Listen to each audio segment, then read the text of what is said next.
189페이지 네, 도시군관리계획 중에서 용도구역 편 진행합니다. 자, 189페이지 펼쳐두시고 앞을 보시면 됩니다.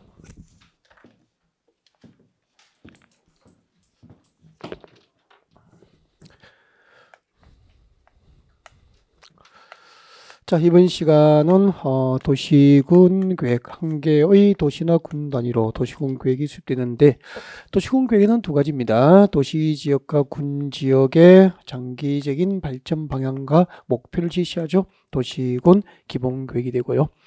자, 기본 계획에서 장기적인 발전 방향과 목표를 제시하면 거기에 부합될 수 있도록 도시 지역과 군 지역을 관리하기 위해서 구체적인 정책 6개를 정책으로 입안하고 결정할 수 있는 행정계획을 도시군관리계획이라고 합니다. 우리는 지금 도시군관리계획 내용에 대해서 구체적으로 학습을 하고 있는 중이죠. 제일 먼저 자, 도시군관리계획에 의해서 도시지역과 군지역의 토지 위에다가 용도지역이라는 것, 그리고 용도지구라는 것, 그리고 용도구역, 용도구역이라는 것 세 가지가 되죠. 그러니까 이 땅이라고 하는 종류, 땅이라는 것은 그 땅에다가 용도지역과 용도지구, 용도구역을 지정해서 땅의 종류가 분류된다는 것을 어렴풋이 알 수 있는 거죠. 토지의 종류, 땅의 종류는 지역, 지구, 구역으로 구분되는 거죠. 자, 이런 것을 이 세 가지 용도지역, 용도지구, 용도구역을 도시지역과 군지역의 토지 위에다가 새로 지정하고 지정된 것을 변경 결정할 수 있는 행정계획을 무엇이라고 한다? 도시군 관리계획이라고 한다. 그 도시군 관리계획 중에서 우리는 지난주에 용도지역편, 오늘 용도지구편을 배운 거예요. 이번 시간에 공부할 주제는 뭐죠? 그 중에서 용도구역, 이제 용도구역편을 이번 시간에 진도 준비합니다. 자, 용도구역, 이것도 처음이니까 용도구역이 무엇인지에 대한 정확한 개요에 대한 이해가 제일 중요한 것 같습니다. 그래서 용도구역의 개요를 그림을 그려서 충분히 설명드리고요. 그리고 용도지구 가운데서 전통적으로 꾸준히 출제가 되고 있고 가장 중요한 것 시가와 추진구역, 시가와 추진구역을 오늘 구체적으로 조금 학습해 보는 것으로 시가와 추진구역의 기본 이론까지 들어가 보는 것으로 그렇게 해서 이번 시간에 수업을 진행할 계획이에요. 자, 우리가 두 번째 시간에 공부할 주제가 용도구역 편입을 여러분에게 소개하고 있죠. 네. 자, 그러면은 우리 용도지역은 몇 개였죠? 배웠잖아. 도시적 안에 몇 개? 16개. 도시적 안에 주상공독을 세분하면은 도시적 안에는 모두 16가지의 용도지역이 있습니다. 라고 해가지고 주거지역이 세분되면은 전일준, 전용주거지역과 일반주거지역과 준주거지역 이렇게 세분되고요. 그것이 다시 세분됐을 때 주거지역은 모두 몇 개였죠? 6개의 주거지역이 있었죠. 6개의 주거지역이 있었고, 그리고 상업지역은 중일근이유 이렇게 중청도 버전 기억나시죠? 4개 중심상업지역과 일반상업지역과 근린상업지역, 유통상업지역. 공업지역은 몇 개가 있었죠? 3개 전일준 그렇게 해서 전용공업지역, 일반공업지역, 중공업지역.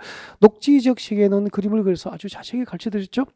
물어보겠습니다. 녹지지역 중에서 농업적 생산을 위해서 개발이 유보되어 있죠. 무슨 녹지? 생산녹지. 제한적이지만 유일하게 녹지지역 중에서 개발이 허용되는 녹지는 자연녹지. 그리고 도시의 자연환경 보전 등을 목적으로 지정하면 보전녹지적 이렇게 해서 도시적 16개.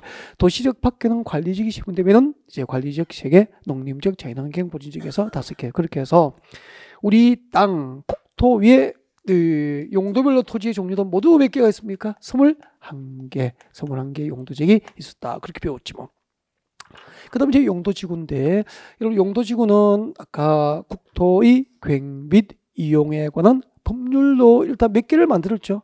9개. 9개를 저를 보고요. 교재를 안 만졌으면 좋겠습니다. 저로 교재를 찾으면 계속 저 따로 찾기만 찾아야 됩니다. 못 따라오죠. 저하고 같이 호흡을 맞춰. 법률로 일단 9개를 만들어서 그 9개를 어떻게 외웠죠? 화재를 경과하는 특별보도가 있었죠. 전국의 개들도 복종하고 취하여라 이렇게 해서 9개를 만들었죠. 자, 그 중에서 대통령령 국토교육법 시행령으로 5개가 다시 세분되는 거예요. 9개 중에서 세분될 수 있는 5개를 어떻게 외웠죠? 경방, 보취계 그렇게 왔다고. 자, 이거 보십시오. 경방보취계, 경방보취계 이렇게 왔죠. 여기를 보고 이야기해보면 이거 뭐죠? 경관지구, 방제지구, 방제지구, 보호지구, 취락지구, 개발진흥지구는 대통령령으로 세분들을 주다 그렇게 했고, 방제지구는 시가지 방제지구, 자연방제지구 구체적으로 설명했죠. 그리고 취락지구는 무엇이 있었죠? 자연취락지구, 집단취락지구 이렇게 해서 쭉 설명드릴 거예요. 그래서 일단 법률로 지정되는 9개 중에서 5가지가 세분되잖아. 그렇게 되면 19개 정도, 대략적으로 용도지구는 19개, 국토계획법과 그 시행령에서 현재 규정되고 있는 것은 19개 용도지구, 21개의 용도지역, 19개의 용도지구 그렇게 되는 거예요. 그리고 이제 용도구역 6개가 있거든요. 그 6개 용도구역을 지금부터 이제 배워볼지도 그렇게 시작하겠습니다. 자, 교재는 아까 몇 페이지였죠? 움직이면 안 되는데 189페이지를 그대로 두신 상태에서, 자, 지금부터 이제 고개 들어 저를 보세요. 고개 들고 저를 보고 교재는 만지지 말고 그대로 두시고 앞을 보시면 돼요. 지금부터 용도구역을 쭉 설명드릴 거예요. 자, 용도구역의 개요입니다. 이거 개요 설명을 안 듣고 나중에 외우기 시작하잖아. 그러면 자꾸 힘들어지는 거야. 한번 봐요. 아니, 그린벨트를 수백 번을 듣게 돼요. 1년 동안 수업을 준비하면. 그러니까 자격증 땄어. 그린벨트 어디에 지정되죠? 말을 못하는 거야. 아니, 서울이 인구는 얼마고 서울시장이 누구고 뭐 이런 거 외웠다고 해서 서울을 아는 건 아니잖아. 일단 중요한 것은 서울이 뭐 지구상에 어디에 존재하는지, 어떤 국가의 수도고, 그죠? 그 나라에 어디에 위치한지 위치를 알고 있어야 아는 거잖아. 근데 지금부터 용도구역 5개의 위치를 알려드리려고. 가만히 보셔야 돼요. 교재 없거든. 그래서 저를 보셔야 돼요. 용도구역 5개 시작합니다. 여러분, 여기는 오늘 날씨도 좋고, 그죠? 인천이에요. 인천이라고? 여기 집중하세요. 인천. 그럼 우리 지난주에 배웠잖아. 우리 인천처럼 인구와 사대비 밀집되어서 이미 개발했고, 앞으로 개발, 정비, 재개발 재건축이죠. 개발, 정비, 관리, 보존을 목적으로 용도 지정된 곳을 무엇이라고 배웠죠? 도시지역이잖아. 인천의 용도지역은 도시지역이에요. 서울과 다르지 않잖아. 그럼 도시지역은 다시 주상, 공독 4개의 용도지를 세면 되잖아요. 자, 여러분 여기는 자, 인천시 주변의 산지고요. 용도지역은 녹지지로 가정할게요. 인천의 용도지역 여기는 녹지지역으로 지정이 되어 있습니다. 그럼 이제 물어볼게요. 서울도 다르지 않거든. 이 녹지지역 위에 지정되는 용도구역이 2개가 있습니다. 2개가. 네, 그것은 아직 물어볼 때는 아니구나. 여러분 처음 배우니까. 이 녹지지역 위에 지정되는 용도구역 2개가 하나는 녹지지로 묶여 있으면서 동시에 그린벨트로 묶여버려요. 하나는 공원으로 묶여버려요. 그 그린벨트의 정식 명칭을 지금부터 마음속으로 따라합니다. 개발 제한구역. 개발 제한구역이 된다는 거죠. 그러면 봐요. 용도구역 중에서 그린벨트, 개발제한구역은 주로 주거지역 위에 지정됩니까? 녹지지역에 지정됩니까? 녹지지역 위에 중복 지정되는 위치를 기억해 달라는 거죠. 그런 위치는 법조문 어디에도 안 나오거든요. 그러니까 자꾸 글자만 외우면은 나중에 이제 탈이 나는 거죠. 아는데 아는 건 아니고 어디에 있는지도 모르죠. 그죠? 녹지지역 위에 그린벨트가 지정되는 거예요. 그러면 서울도 주변에 보이는 산지는 녹지지역이고 동시에 녹지지역이면서 일정한 지역은 그린벨트로 묶이게 되고요. 그리고 나머지는 공원으로 묶이는데 그 공원의 정식 명칭을 마음으로 따라하십시오.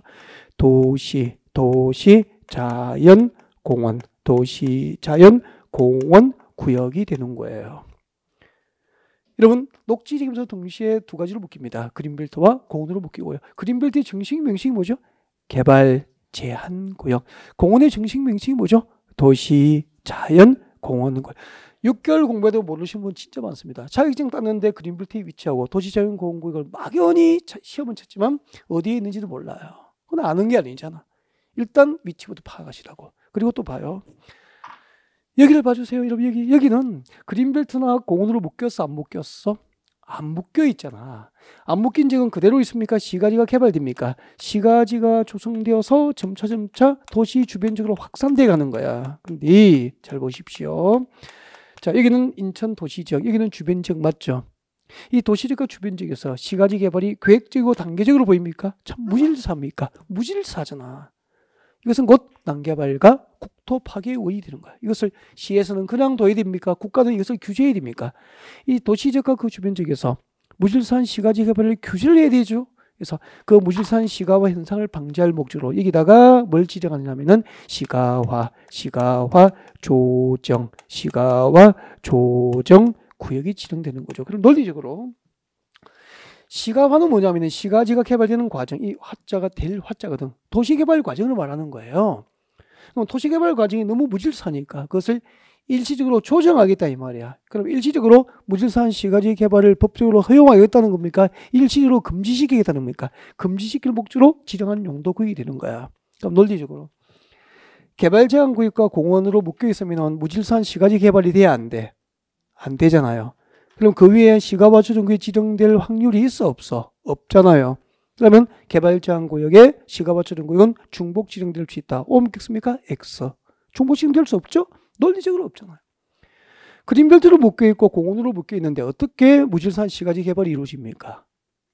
못하는 거야. 그래서 그 위에 시가화 조정구역이 지정될 수 있는 거죠. 그런 문제는 이렇게 수업을 듣지 않은 사람이 맞출 수 있을까? 없다는 거죠. 책을 외우시고 밑줄 긋고 외우신 분만 맞출 수 없어 그런 문제를. 그래서 지금 배경 지식을 깔아드리고 있는 거예요. 현장을. 이런 게 참 중요한 거예요. 알겠죠? 그래서 가만히 듣고 필요하면은 사진 찍으면 되잖아. 그죠? 네, 그래서 편안하게 들어보셔야 돼요. 그리고 또 안 봐요.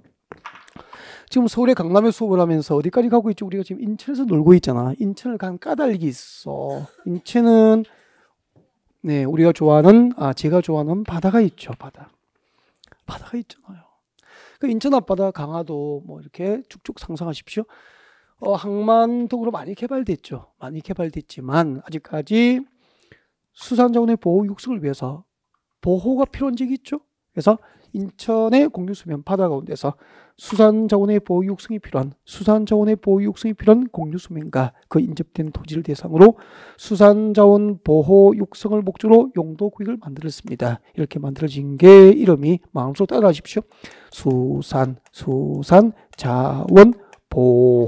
수산자원 보호 구역이 되는 거예요.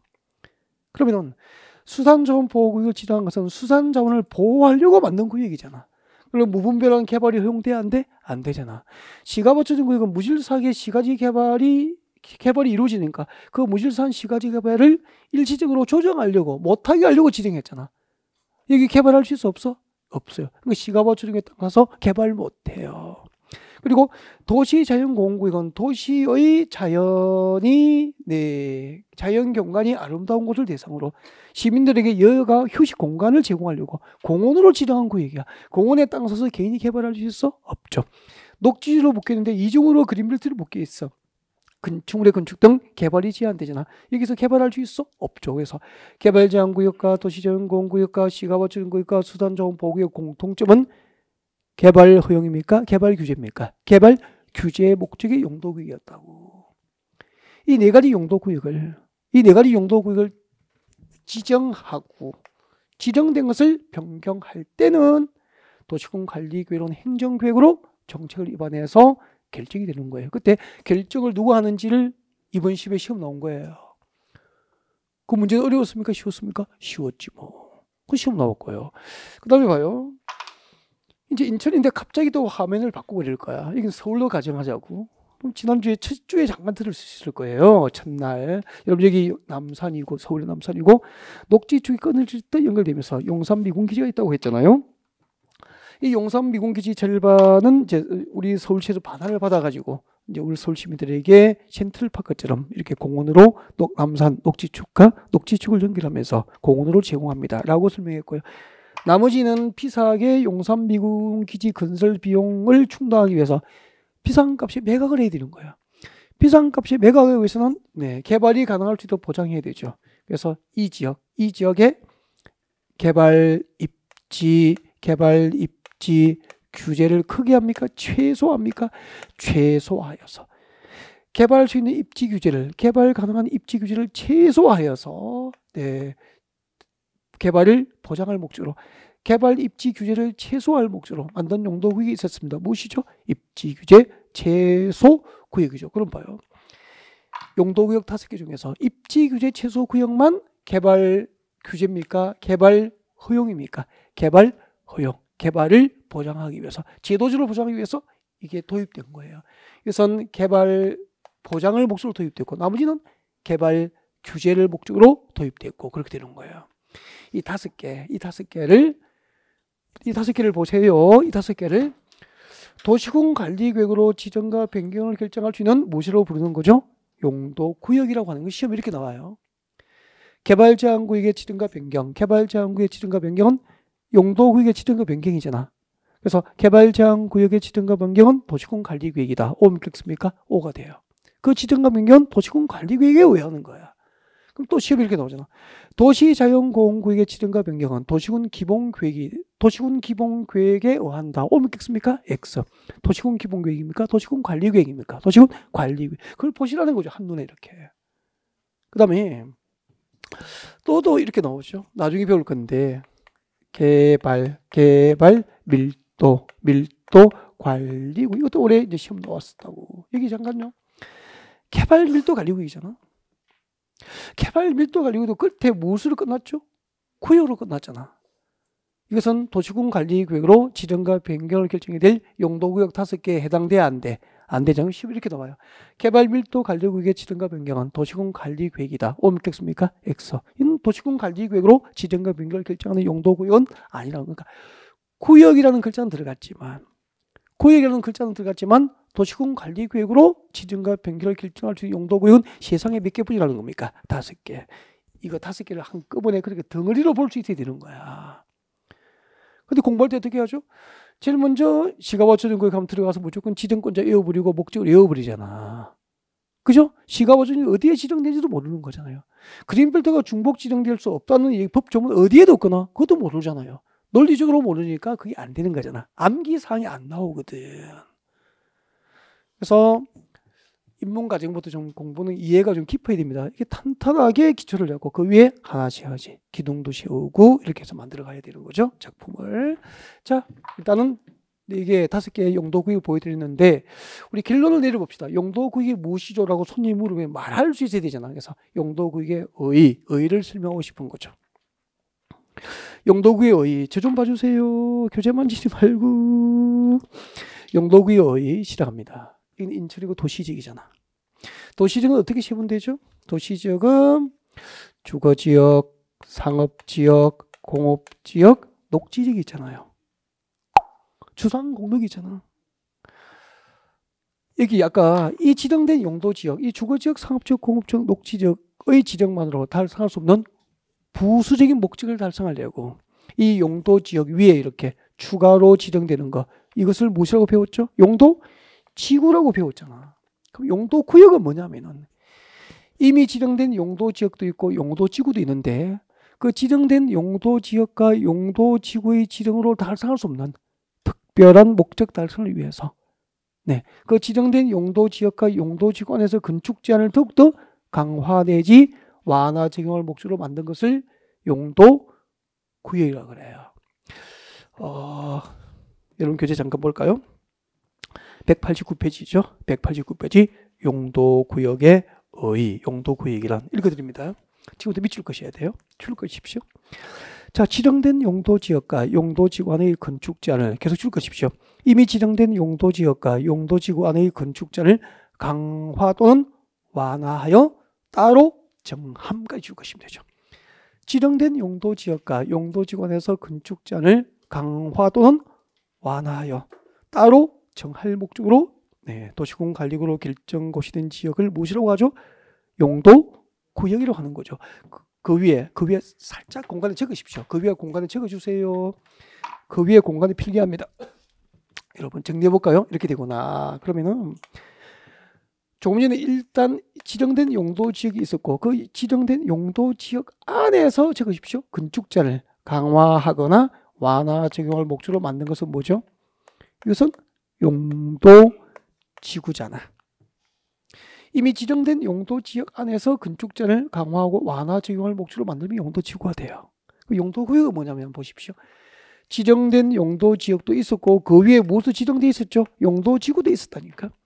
지역지구예요. 용도지역, 용도지구 안에서 건축제한을 강화 내지 완화 적용할 목적으로 지정하는 거. 이것은 무엇이 되는 거죠? 용도구역이 되는 거다 이 얘기예요. 그러니까 나란히 적어보니까 구별이 좀 쉬워지죠. 이 정도 좀 암기를 좀 했으면 좋겠는데 처음에는 좀 외우는 게 좋아요. 이미 지정된 용도지역 안에서 건축자를 강화, 완화, 증명할 목적으로 만든 것은 용도지구고 지정된 지역지구 안에서 건축자를 강화하고 완화, 증명할 목적으로 만든 것은 용도구역이고 그렇게 보시면 되고요. 그 다음 또 이야기를 좀 들어볼까요? 그러면은 용도지역, 용도지구, 용도구역 셋을 다 배우셨잖아. 다 배우셨는데 그 셋의 관계가 있다. 관계가 용도지역, 용도지구, 용도구역의 관계는 삼형제예요. 삼형제. 형제는 엄마가 같아요, 달라요? 그 고민할 문제는 아닌데. 엄마 같은 거잖아. 누가 나왔죠? 그렇죠. 도시군관리계획이 네, 지역지구 구역의 엄마예요. 그러니까 도시군관리계획은 행정계획에 의해서 토지 위에다가 용도지역과 용도지구와 용도구역을 낳은 거예요. 그 엄마 같으니까 셋은 삼형제라고 부르면 되잖아. 삼형제. 땅 위에 지정되는 용도지역 삼형제가 뭐죠? 용도지역, 용도지구, 용도구역 삼형제인데 우리 세상둥이도 엄마는 같지만 태어난 시간은 똑같습니까? 다릅니까? 세상둥이도 일찍이 태어날 수는 없잖아. 형과 아우가 있을 거 아니야. 첫째가 누구죠? 용도지역이었다니까. 용도지역이 태어났어. 야, 여기는 주거지역이야. 여기는 상업지역이야. 이 주거지역과 상업지역 공장 건축하면 죽어. 막 공장 건축을 막아내고 한 거야. 열심히. 그리고 녹지지역. 야, 여기는 녹지지역이야. 녹지 보전의 목적이니까 녹지지역에서는 아파트 짓지 못하고 공장 지을 수 없어. 막 막아냈다니까 용도지역이. 근데 주거지역, 상업지역, 공업지역, 주거지역, 상업지역, 공업지역, 녹지지역이 이렇게 이제 뭐 아파트 건축도 막아내고 녹지지역에서 공장 건축도 다 막아내고 했지만 네, 자연재해를 막을 수 없고 화재를 막을 수도 없고 경관을 보호할 수도 없고 개발을 진흥할 수도 없는 거야. 이와 같은 부수적인 목적, 용도지역 첫째가 할 수 없는 부수적인 역할을 하기 위해서 둘째 누가 태어난 거죠? 용도지구가 태어났어. 해가지고 여기는 방제지구다라고 해요. 재해 예방을 위해서 열심히 역할을 했고 방화지구 지정해서 화재 예방을 목적으로 용도지구 역할을 했고 또 자연 아름다운 자연 경관을 보호하기 위해서 경관지구는 경관보호 형성의 역할을 했다고. 근데 그 첫째 둘째 용도지역과 용도지구의 지정으로 달성할 수 있는 특별한 목적 달성의 임무를 띠고 셋째 누가 태어난 거죠? 용도구역이 태어났다는 얘기입니다. 아, 지역지구역은 삼형제구나. 이 정도 해두고요. 그리고 개요 정리도 다 됐죠, 이제. 자, 이 정도 해놓고 이제 용도구역 중에서 아까 누구를 좀 구체적으로 공부하겠다고 그랬죠? 시가와 조정을 구체적으로 공부해 보자는 거죠. 그래서 여러분 교재 이제 190페이지 오시면 되죠. 교재 190페이지 왼쪽 하단을 봅니다. 190페이지 왼쪽 아래쪽에 쭉 내려가면은 04번 시가와 조정구역이 나와 있을 거예요. 자, 원칙적 지정권자. 올해 시험 나온 거죠. 네. 시도지사 미칠 거죠. 원칙적으로 누가 지정합니까? 시도지사. 190페이지 맨 밑에서 6번째 줄. 네.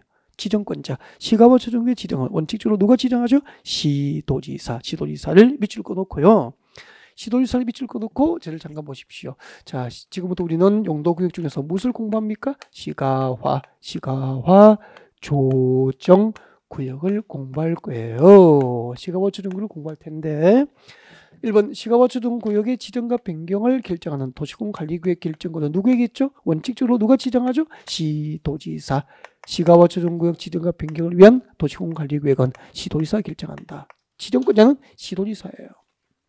근데 시도지사가 누군지 멤버를 우리가 알아 몰라요? 모르잖아. 그래서 이제 공법을 공부하기 위해서 필요한 최소한의 행정조직을 여러분에게 설명드립니다. 이렇게 나오면 해요. 이제 입문과정에서. 첫날 쭉 이런 거 설명하고 할 수도 있지만 못 모르고 언제 필요한지도 모르고 지금은 좀 그렇거든. 그래서 나올 때 이제 필요할 때 그걸 가르쳐 드리는 거죠. 입문과정에서. 자, 여러분 아무 곳에 적어도 좋아요. 190페이지 왼쪽에 빈 공간에 적어도 좋습니다. 190페이지 왼쪽 공간에다가 필기를 했으면 좋겠습니다. 자, 행정조직의 체계입니다. 그래서 좀 빨리 적어야 되고 필기가 끝나면 지워버릴게요. 네, 행정조직의 체계, 행정조직 체계 제목을 그렇게 할까? 네, 행정조직 체계에서 적어봅니다. 행정조직 체계예요. 정보조직 체계를 전부 할 필요는 없죠. 공법을 학습하기 위해서 꼭 필요한 최소한만 취급하게 됩니다. 자, 중앙정보가 있고요. 적으십시오. 저와 같이. 네, 나중에 찍으면은 넣죠. 중앙정부. 행정조직 체계 중앙정부 있고 지방자치단체가 있죠. 지방자치단체가 있습니다. 중앙정부와 지방자치단체.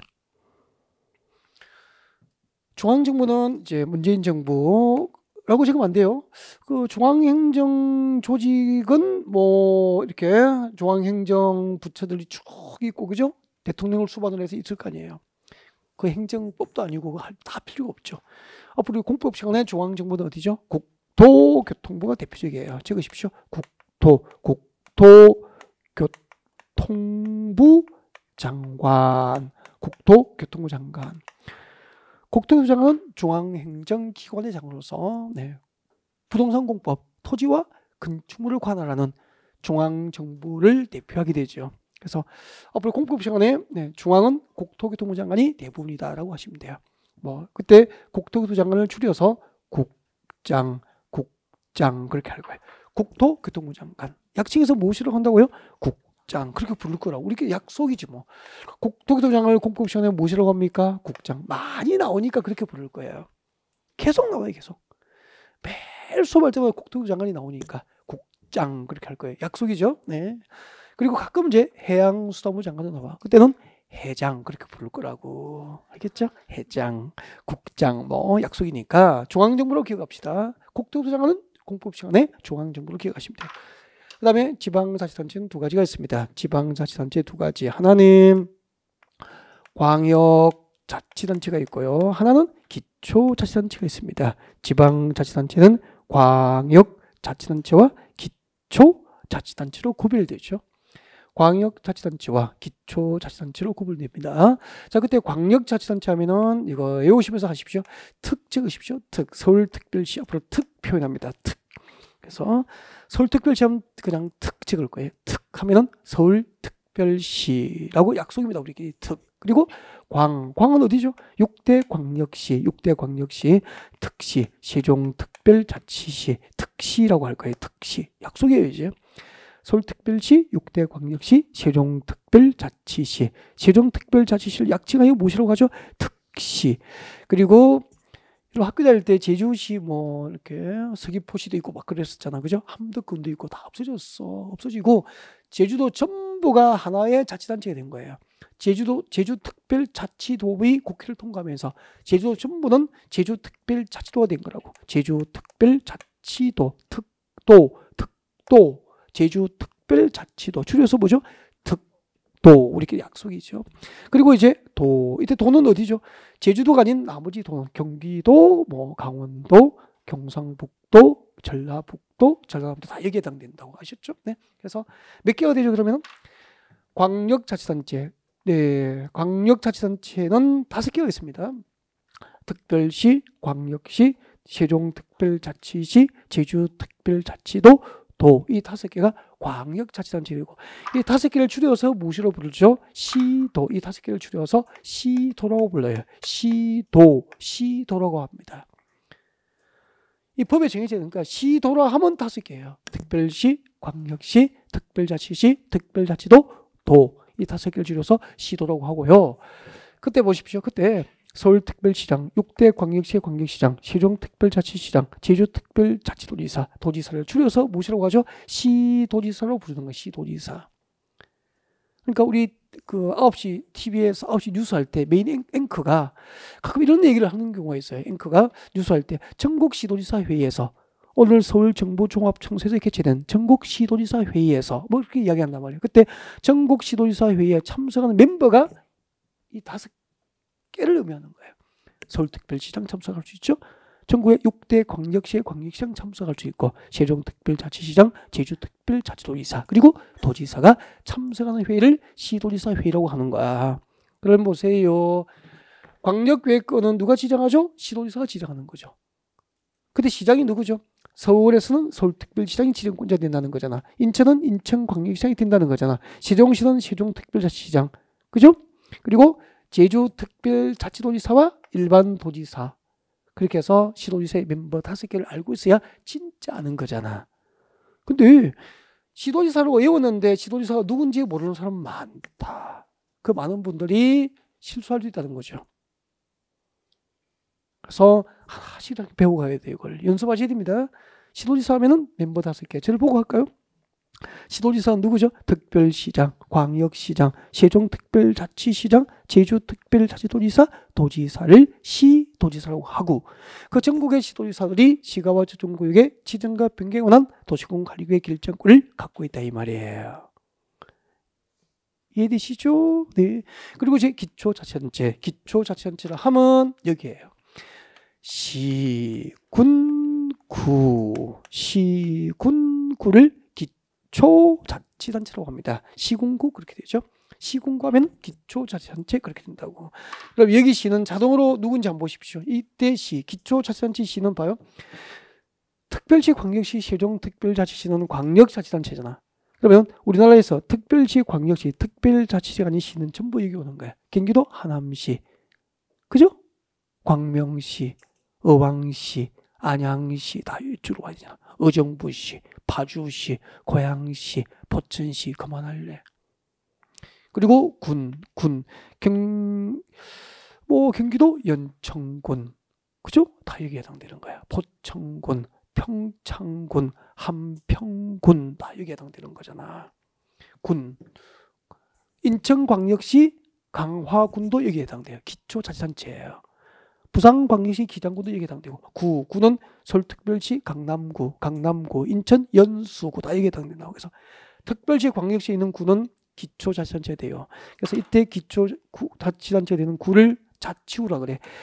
법에 의해서 지방자치단체로서 자치권을 가지고 있는 구라고 해서 자치구라고 부르고요.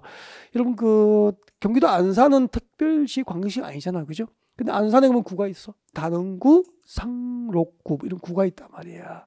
이런 구는 행정구라 그래. 행정구. 행정구는 법상 지방자치단체가 아니야. 그래서 쉽게 얘기해서 특별시, 광역시에 있는 구만 자치권을 갖고 있는 자치구라고 생각하시면 되고요. 그 자치구만 기초자치단체 되는 거라고. 그러면은 지방선거가 뭐죠? 우리 가끔 지방선거를 하잖아요. 대통령 선거 말고 지방선거를 하잖아. 국회의원 선거, 대통령 선거 말고 지방선거를 하거든요. 이번 지방선거에서 여당이 이겼어, 뭐 야당이 이겼어, 뭐 그런 얘기를 하잖아. 근데 지방선거는 누구를 뽑는 거죠? 이 광역자치단체장, 전국의 시도지사를 뽑거나 전국의 시장, 군수지사를 뽑는 선거. 그리고 이 광역자치단체 지방의회 의원, 그리고 기초자치단체 지방의회 의원을 뽑는 선거를 지방선거라고 부르는 거라고. 아, 그렇구나. 여기까지가 행정조직체계. 공법을 공부하고 있어 알고 있어야 될 거예요. 그럼 보십시오. 여보세요. 시도지사가 협의해서 관계되는 시도지사와 협의해서 광역도시를 수립해서 누구에게 승인받죠? 승인은 상식으로 그냥 승인은 아래에 받는 거예요. 위에 받는 거예요. 위에. 그래서 시도지사가 수립한 광역도시는 국토부 장관의 승인을 받아야 한다. 법이 그렇게 많아요. 이게 입법의 원리예요. 근데 이런 원리를 모르고 자꾸 외워죠. 그러니까 잊어버리죠. 아, 시도지사가 협의해서 공동 수립한 광역도시는 국토부 장관의 승인을 받아야 되구나. 그리고 서울시하고 경기도하고 걸쳐서 용도직을 지정할 거야. 어느 한쪽에서 위반을 못 하잖아. 누가 위반하죠? 시도에 걸치면 그 위에 누가 위반하죠? 국장. 시도에 걸치면 국장 공식이 이렇게 되는 거라고. 시도 관할구역에 걸쳐서 용도지역을 지정하기 위한 도시공관리가 누가 위반하죠? 국토교통부 장관이 위반하는 거라고. 시도에 걸치면은. 또 같은 원리라고 보세요. 시군 관할구역에 걸쳐서 용도직을 지정할 거야. 누가 위반하죠? 시군이 포함된 광역자치단체는 특별시입니까? 도입니까? 도, 관할, 도지사가 위반하는 거라고. 시도지사가 협의해서 공동 수립한 광역도시가 누구에게 승인받죠? 관할, 도지사에게 승인받고, 시도지사가 협의하여 공동 수립한 광역도시가 누구에게 승인받죠? 국토교통부장관에게 승인받고. 이렇게 일단에 배우게 되는 거야. 이런 원리를 쫓아서 이해하기 위해서는 이 정도의 행정조직체계는 최소한 알고 있어야 되죠. 이걸 필기에 두면 알고 있는 겁니까? 머릿속에 있어야 되는 겁니까? 머릿속에 있어야 되죠. 그 다음 주에 물으면 말할 수 있어야 되니까 연습이 필요한 거죠. 그래서 선수는 태어납니까? 연습의 결과입니까? 연습의 결과 선수가 만들어지는 거죠. 유현진 선수가 얼마나 많은 공을 뿌렸겠습니까? 그죠? 100만 번 200만 번, 300만 번 이상 던졌을 거 아니야. 그러니까 몇백만을 던졌겠죠. 그렇게 해서 선수가 된 것처럼 여러분은 그 정도는 원하지 않고 한 10번 정도는 던져서 선수는 아니더라도 시험은 칠 수 있도록 준비하셨으면 좋겠습니다. 콜. 좋아요. 자, 우리나라 행정조직 체계였습니다. 그러면은 자, 잠깐 이제 제 자체가 시험 나오는 게 아니고 공법을 이해하기 위해서 필요한 최소한의 행정조직 체계에 대해서 여러분께 설명을 드린 거고요. 자, 시가버처정부의 지정권자였습니다. 그리고 지정 목적. 시가버처정부는 무슨 목적으로 지정하지? 지정 목적. 세 가지가 있습니다. 그 세 가지를 교재를 보고 수업을 준비할 수 있도록. 자, 필기 필요 없죠? 교재에 밑줄 그어드립니다. 교재 오십시오. 여러분 교재 191페이지 봅니다. 191페이지 보니까 도시지역과 그 주변 191페이지 제일 위에 봅니다. 191페이지 오른쪽 제일 위에 보면은 시가버처정부의 지정 목적이 나와 있습니다. 도시지역과 그 주변 지역에서 무질서한 시가화를 방지하고 밑줄 껐죠? 도시지역과 그 주변 지역에서 무질서한 시가화를 방지하고 그다음 또 줄 껐습니다. 계획적 단계적 개발을 도모하기 위해서 계획적 단계적 개발을 도모하기 위해서 밑줄 것이죠. 그리고 일정 기간 시가화 유보 줄 것죠. 일정 기간 시가화 유보 줄 것이면 되죠. 자, 이렇게 밑줄을 꺼놓고 밑줄을 꺼서 이해가 돼요, 안 돼요? 안 되죠. 그래서 고개를 드시고 저를 보시면 이해가 됩니다. 네. 이제 이게 이해가 되고 이 법 조문을 해석하고 현장에 적용하고 활용하면은 얼마나 재미있는 전문 지식이 되는지를 여러분 이제 그 마법을 보시라고 봐주세요. 근데 그만 암기한다고 생각해요. 얼마나 힘들겠어. 도시지역과 주변 지역에서 무질서한 시가를 방지하고 계획적 단계적 개발을 도모하기 위해서 일정 기간 동안 시가와 유보를 목적으로 시가버처로 지정한다. 이걸 암기를 하고 있어 얼마나 힘들까. 돌아서면 잊어버리는데 고통일 뿐이죠. 근데 한번 보세요. 칠판을 보세요. 화면 보세요. 고개를 들고 고개를 숙이면 자꾸 이제 고통스럽게 외워야 됩니다. 혼자 앞에 보시고 여기 봐요. 여기 인천이고 도시지역 맞죠? 도시지역 맞죠? 인천이고 도시지역 맞잖아. 이건 도시지역, 이건 주변지역이잖아. 이렇게 도시지역과 그 주변지역에서 무질서한 시가지 개발이 이루어지면 국가나 해당 자치단체는 그냥 둬야 됩니까? 이걸 막아야 됩니까? 방지해야 될 거 아니에요. 그래서 도시지역과 주변지역에서 무질서한 시가지 개발을 방지할 목적으로 시가버처가 지정된 거야. 그리고 일단 이 도시지역과 주변지역에서 무질서한 시가지가 개발되면 이것을 방지하고 나중에 이 땅을 계획을 세워서 단계적으로 신도시를 개발하려고. 그래서 두 번째 계획적이고 단계적으로 개발한다 이거예요. 나중에 계획을 세워서 단계적으로 이 동네를 신도시를 개발하기 위해서 일단은 일정 기간. 그때 일정 기간 밑에 적어요. 그때 일정 기간은 적으십시오. 그때 일정 기간 밑에 적으십시오. 책에다가 5년 이상 20년 이내. 5년 이상 20년 이내. 이 사이에서 일정 기간, 유보 기간을 정하게 돼요. 이 5년 이상 20년 이내에서 정하는 기간 동안 시가지 개발을 허용합니까? 유보시킵니까? 유보시키는. 그래서 여러분 시가버처정국이 지정되면 시가버 유보 기간은 몇 년 사이에서 정하죠? 5년 이상 20년 사이에서 유보 기간이 정해지는 거예요. 그러면 만약에 여러분 유보 기간이 5년 이상 20년 사이에서 결정되니까 17년으로 정할 수 있죠. 그러면은 여기요. 이 시가버처정국이 결정국이 된 이 동네에서는 앞으로 17년 동안 시가지 개발이 금지되는 거예요. 그러면은 여보세요. 이 시가버처정국이 지정될 당시에 이게 유보기간 17년으로 결정고시 해버리면은 이 동네 부동산 가치는 올라갈까 떨어질까? 17년 동안 개발이 금지되면 대폭 나가겠죠. 그럼 이 동네 시가버처정국을 지정하기 위한 정책, 도시공관리가 위반되는 단계에서 여러분이 정보를 얻을 수 있거든요. 나중에 배워요. 1월 달에. 그럼 이 동네 시가버처정국 지정을 위한 정책이 위반되고 있다는 정보를 얻으면은 여기에 부동산을 소유하고 있는 여러분 고객에게 계속 보유하시다가 17년 동안 도시개발이 금지되니까 부동산 값이 대폭 나가요. 망하라고 해야 됩니까? 매도 처분하시라고 해야 됩니까? 곧 시가버처로 묶여서 앞으로 최소 5년, 최장 20년 사이에 시가지 개발이 금지되니까 부동산 가격이 폭락할 것이다. 빨리 매도 처분하고 빠지라고 컨설팅해야 됩니까? 매도 처분하고 빠지라고 컨설팅해야 내 고객을 지켜줄 수 있는 거잖아. 이렇게 고객의 재산을 지켜줄 수 있는 공인중개사, 고객의 투자를 성공을 만들어주는 공인중개사, 그죠? 그 공인중개사 성공할 수 있는 거잖아요. 그래서 시가버처정구역 지정을 결정고시할 당시, 지정 당시에는 이 동네 부동산 소유자는 경사납니까? 어째 이런 일입니까? 어째 이런 일이. 근데 유보기간을 5년 이상 20년 사이에서 정하잖아. 만약에 유보기간이 17년이었다고. 그 17년 유보기간이 끝났어. 끝나면은 그 다음날 이 동네 시가바 조정구역 지정을 결정고시한 그 결정의 효력이 법적으로 실효되기 때문에 여기는 시가바 조정에서 해제가 되는 거예요. 해제가 되면 어떻게 되죠? 그 두 번째 목적이 계획을 세워서 단계적으로 저 동네는 신도시로 개발되는 거라고. 그러면은 유보기간 17년 중에서 15년 지났어. 그럼 몇 년 남았죠?